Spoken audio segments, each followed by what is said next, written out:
प्रिय विद्यार्थियों, सभी को जय श्री राधे कृष्ण। जैसा कि आप जानते हैं कि हम अपने चैनल दिव्यांश क्लासेस 9698 पे लगातार आपको कक्षा 10 और कक्षा 12 की गणित की वीडियो उपलब्ध करा रहे हैं।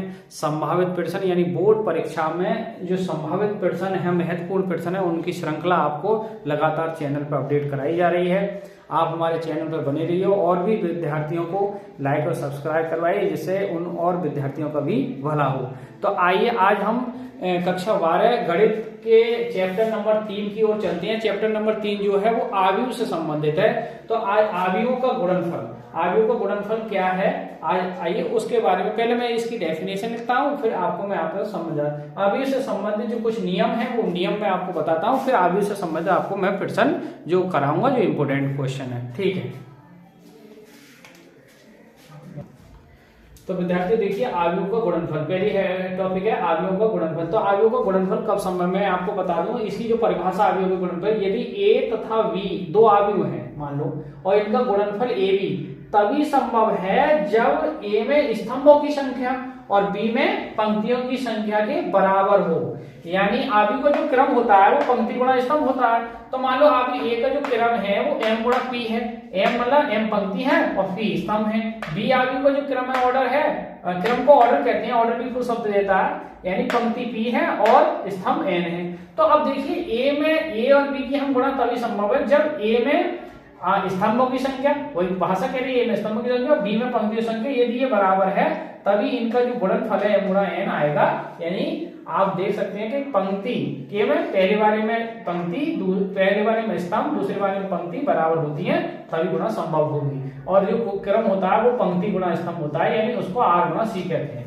ये आप देख सकते हैं, अगर ये बराबर है तो गुणा कर रहे हैं, अन्यथा गुणा संभव नहीं है। देखिए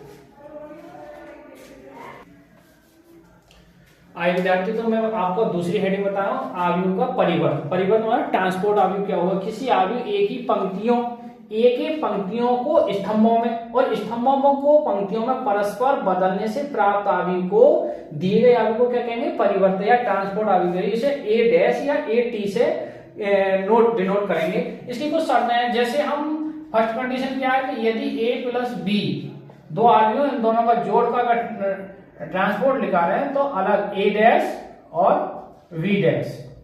और सेकंड पार्ट है यदि ab का डैश निकालें तो v डैश और a डैश के बराबर आएगा। तीसरी कंडीशन है इसकी, यदि a डैश का डैश निकाल दें तो लौट के फिर वही आव्यूह आ जाता है। ये आप नोट कर सकते हो और देख सकते हो, ये कंडीशन है। इसमें कम से कम क्वेश्चन पूछ भी लेता है कि ab का गुणनफल का डैश बराबर b डैश a डैश होगा, यानी b डैश और a डैश का ट्रांसपोर्ट आव्यूह होगा। ये पे सवाल भी आता है, आगे देख सकते हैं, आप नोट कर रहे हैं। आइए विद्यार्थी क्वेश्चन पॉइंट 3 के ओर बढ़ते हैं। पॉइंट 3 क्या है, सममित तथा विषम सममित आव्यूह। इस पे भी क्वेश्चन आता है, यदि वर्ग आव्यूह a में a डैश यानी ट्रांसपोर्ट आव्यूह बराबर a लौट के वही a आता है तो a को समसम्मित आव्यूह कहते हैं। क्या कहते हैं, समसम्मित आव्यूह कहते हैं, समसम्मित आव्यूह कहेंगे। और यदि और आपका यह सममित आव्यूह सममित आव्यूह समसम्मित आव्यूह है ये। यदि वर्ग आव्यूह a में a डैश बराबर माइनस a आए तो a को हम विषम सममित आव्यूह कहते हैं। अब यदि व्युत्क्रमणीय आव्यूह क्या होती है, यदि a और b दो n क्रम के व्युत्क्रमणीय आव्यूह हैं तब हम ab का इनवर्स यानी गुणनफल ab का इनवर्स बराबर होगा b इनवर्स a इनवर्स, ये बराबर आएगा अगर व्युत्क्रमणीय आव्यूह है तब। तो इस पे भी सवाल आता है और विषम सममित आव्यूह और समसम्मित आव्यूह में भी क्वेश्चन आते हैं। तो ये पॉइंट का आव्यूह सममित। आइए हम आव्यूहों की अब क्वेश्चनों की ओर बढ़ते हैं। ठीक, आइए विद्यार्थी क्वेश्चन नंबर, हम आव्यूह में पहले क्वेश्चन की ओर बढ़ते हैं। अब तक मैंने आपको सूत्र, एक फॉर्मूला, एक तौर में बताए थे। यदि किसी आव्यूह में, पहला क्वेश्चन इस प्रकार है, मैं पढ़कर आपको सुना दूं। यदि किसी आव्यूह में 24 अवयव है, देखें अवयव कितने हैं, 24 अवयव है, तो इसकी संभावित कोटियां हमें लिखनी है। कोटियां ऑर्डर यानी ऑर्डर लिखना है इसका। तो देखिए इसका हल देखते हैं। वही अवयवों की संख्या, आव्यूह में अवयवों की संख्या जो कितनी है वो है 24। तो 24 की अब संभावित कोटियां पूछा है, तो संभावित हमारे हिसाब से संभावित कोटियां ऑर्डर कितने हो सकते हैं इसके, देखिए 1 गुणा 24 यानी एक पंक्ति हो सकती है, तो एक ही पंक्ति में 24 हो सकती है स्तंभ। अब आप इसके दूसरा हो सकता है 2 गुणा 12, या इसका हो सकता है 3 गुणा 8, इसका हो सकता है 6 गुणा 4, यानी 4 पंक्ति है 6 स्तंभ है। या इसका ऐसे भी हो सकता है कि आप लगा लीजिए हिसाब, 4 गुणा 6 हो गया तो 6 गुणा 4। ऐसे भी हो सकता है 8 गुणा 3, 12 गुणा 2 और 24 गुणा 1। और कोई नहीं बनेंगे, जैसे एक पंक्ति 24 स्तंभ, 2 पंक्ति 12 स्तंभ और 3 पंक्ति 8 स्तंभ। इस तरीका से ये संभाव्य कोटियां हैं, मैं आपको बता दूं। अब अगला क्वेश्चन इसी क्रम में अगला क्वेश्चन है, यदि किसी आव्यूह में कितने अवयव है, देखिए 8, तो 8 की संभाव्य कोटियां कितनी होंगी, आइए इसका हम देखते हैं। वही आव्यूह में जो अवयवों की संख्या है, अवयवों की संख्या देखिए वो कितनी है 8, तो 8 की संभावित कोटियां कितनी है, संभावित कोटियां। देखिए संभावित कोटियां 8 की क्या हो सकती हैं, 1 गुणा 8 या फिर 8 गुणा 1, 2 गुणा 4, 4 गुणा 2 और तो कोई संभावित कोटियां हो ही नहीं सकती। इस 8 की आप देख सकते हैं, ये 24 की है, ये कोटियां हैं, ये बोर्ड में क्वेश्चन आ चुके हैं, मैंने आपको नोट करा दिया, आप देख सकते हैं। आइए विद्यार्थी क्वेश्चन नंबर 2 की ओर बढ़ते हैं। क्वेश्चन 2 में आपको पढ़कर सुना दूं, यदि a बराबर आव्यूह के रूप में रखा 1 -2 3 2 3 -1 4 1 2 हो तो परिवर्त आव्यूह बताना। अब परिवर्त आव्यूह को मैं बता चुका हूं आपको कि जो पंक्ति हैं उनको स्तंभ बनाना है। तो आइए ए डैश निकालना है, तो ए डैश को क्या करना है, जो पहली पंक्ति कितनी है 1 -2 3, तो इसको पहला स्तंभ बना दो 1 -2 3। अब दूसरी पंक्ति को यानी पहले स्तंभ बना दो दूसरा 2 3 -1 और इसका 4 1 2 क्या है, स्तंभ है, तो इसको खड़े कर दो 4 1 2। तो ये क्या आ गया, ये आ गया ए डैश का ए का परिवर्त आव्यूह। देख सकते हैं, मतलब मैंने क्या करा, जो पंक्ति थी उनको मैंने स्तंभ कर दिया, यही आपका आंसर है। आइए विद्यार्थी क्वेश्चन नंबर 3 की ओर बढ़ते हैं। क्वेश्चन नंबर 3 कुछ इस प्रकार है, यदि 5 3 x 2 x 7 2/2 का आव्यूह है, y z 1 7 ये भी 2/2 का आव्यूह और कैसे है, बराबर है। तो संगत अवयवों के संगत मान, आइए इसका हल देखते हैं। x y z के हमें मान बताने हैं इसमें, तो ये क्या है, आव्यूह देंगे 5 3 x 7 और दूसरा कितना है y z 1 7। देखिए अब हम जानते हैं कि संगत अवयवों के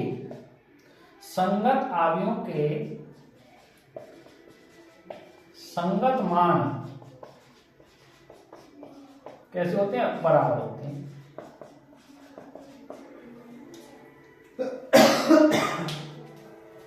बराबर होते हैं।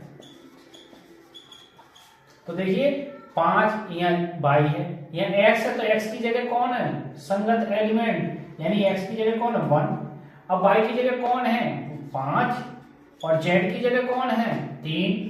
तो x y z के मान क्या आ गए, x का मान 1 है, y का मान 5 है, z का मान 3 है, देख सकते हैं। आइए विद्यार्थी क्वेश्चन नंबर हम 4 की ओर बढ़ते हैं। क्वेश्चन 4 इस प्रकार है, यदि a बराबर आव्यूह 2 4 3 2 तथा b बराबर आव्यूह 1 3 2 -2 5 हो तो हमें b इंटू a की गुणा ज्ञात करनी है। आइए इसका हम करते हैं। a का मान क्या रखा है, देखिए 2 4 3 2 और b का मान क्या रखा है, देखिए 1 3 2 5।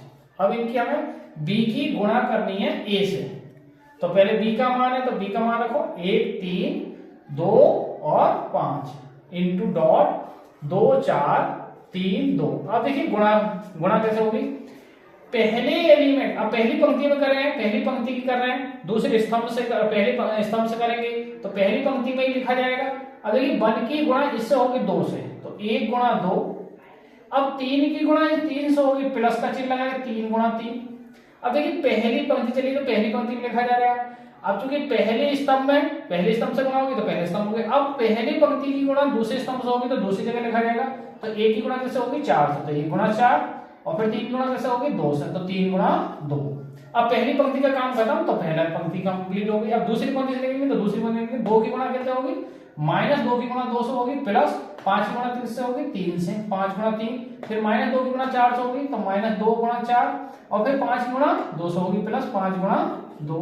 अब देखिए आगे में तो यहाँ 2 की गुणा 1 तो 2 एकन 2 और 3 तिया 9, यहाँ 1 की 4 एकन 4 और 3 दूनी 6 और 2 दूनी -4 और 5 तिया 15, और यहाँ -8 4 दूनी 8 और 5 दूनी 10। आगे देखें इधर तो b इंटू ए बराबर गुणा के आगे देखिए 9 और 2 जुड़ रहा है तो कितने हो जाएंगे 11, और 4 और 6 जुड़ रहे हैं कितने हो जाएंगे 10, और 15 में से 4 घट रहा है तो कितने हो जाएंगे 11, और 10 में से 8 घट रहा है तो कितने हो जाएंगे बचेंगे 2। तो ये आपकी गुणा है, इसे देख सकते हैं। आइए विद्यार्थी क्वेश्चन नंबर हम 5 की ओर बढ़ते हैं। क्वेश्चन 5 कुछ इस प्रकार है, यदि आगे a बराबर 1 2 5 3 4 6 तथा b बराबर 4 0 2 1 और 1 5, तो ab का जो गुणा है ab का गुणनफल हमें मान ज्ञात करना है। देखिए a में जो इसका ऑर्डर लिखेंगे, पहले पंक्ति कितनी है 2 पंक्ति है, स्तंभ कितने हैं 3 है, b में कितने हैं b में आपके स्तंभ है 2 और पंक्ति कितनी है पंक्तियां 1 2 और 3। तो हमने क्या बताया गुणा तभी संभव है जब ए के पहले वाले के स्तंभों की संख्या और दूसरे वाले की पंक्तियों की संख्या बराबर है तो गुणा संभव है, अन्यथा नहीं। तो आइए गुणा की संभव है तो हल करेंगे इसको। हम देखें ए बी गुणा करनी है तो देखिए ए का मान है 1 2 5 और 3 4 6 और बी का मान कितना है 4 0 2 1 और 1 5। गुणा करेंगे तो देखिए इसकी गुणा करेंगे। अब पंक्ति की गुणा स्तंभ से करते हैं, आर गुणा सी होती है, पंक्ति गुणा स्तंभ होती है। तो 1 की गुणा देखिए 4 से, 1 गुणा 4, 2 की गुणा 2 से, 2 गुणा 2 और 5 गुणा 1 से प्लस 5 गुणा 1। अब इसकी गुणा हम 0 से करेंगे तो 1 गुणा 0, फिर 2 की गुणा 1 से करेंगे 2 गुणा 1 और फिर 5 की गुणा हम 5 से करेंगे 5 गुणा 5। आइए अब 3 की गुणा 4 से करेंगे तो दूसरी पंक्ति में करेंगे तो दूसरी पंक्ति में लेंगे 3 गुणा 4 4 गुणा 2। तो आइए मैंने बताई पहली पंक्ति 1 की गुणा 4 से कर दी, देखिए 2 की गुणा 2 से कर दी, 5 की गुणा 1 से कर दी। अब फिर इसकी पहली पंक्ति दूसरे स्तंभ से करेंगे तो 1 की गुणा 0 से कर दी, फिर 2 की गुणा 1 से कर दी, फिर 5 की गुणा 5 से कर दी। अब आइए दूसरी पंक्ति गुणा करेंगे तो 3 गुणा 4 से और 4 की गुणा 2 से, अब 6 की गुणा 1 से करेंगे प्लस 6 गुणा 1। अब देखिए इससे करेंगे तो दूसरे 3 गुणा 0 और 4 गुणा 1 प्लस के 4 गुणा 1 और 6 गुणा प्लस के 6 गुणा 5। आइए हम गुणा देखते हैं आगे।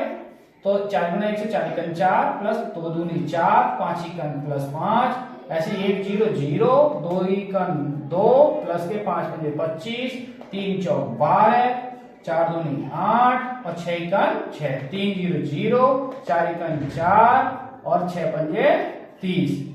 अब इन्हें जोड़ेंगे, देखिए 4 और 4 8 और 5 13। तो मैं ये लिख देंगे इसको, ये 13 है और देखिए 25 और 2 27 और 12 8 20 6 26 और 4 और 30 ये कितने हो गए 34।